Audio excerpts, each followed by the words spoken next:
Su una parete della stanza del tesoro, oggi ufficio parrocchiale, è possibile ammirare il dipinto La Natività della Vergine, eseguito probabilmente sul finire del 1500 da Teodoro Del Rico, nome italianizzato del belga Dirk Hendricks. L'artista ambienta la scena in un interno domestico.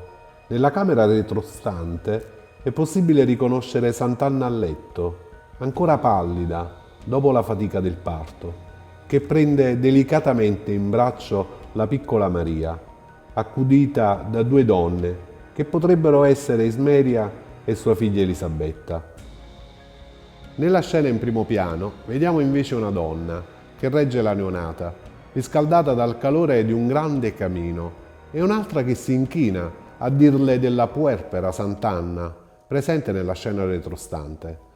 Nell'opera sono presenti anche due donne, molto premurose, che stanno preparando gli asciugamani e i profumi per il primo bagnetto della neonata.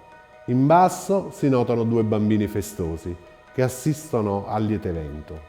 L'artista esprime nell'opera l'intimismo domestico degli interni borghesi di quell'epoca e sfrutta un'invenzione rinascimentale, dove sul fondo poteva essere dipinto il tema stesso dell'opera.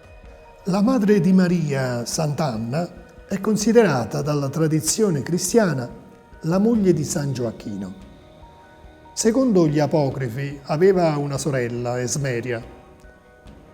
Si racconta che, non potendo avere figli perché sterile, il marito Gioacchino si ritirò per la vergogna nel deserto tra i pastori. Ma mentre egli era lontano, apparve a Sant'Anna un angelo annunciandole che presto avrebbe concepito un figlio.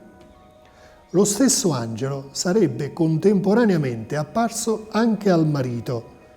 Sempre secondo la tradizione, i due, con Maria bambina, abitavano a Gerusalemme, nella parte nord-orientale della città vecchia, dove oggi sorge una chiesa dedicata a Sant'Anna e custodita dai padri bianchi.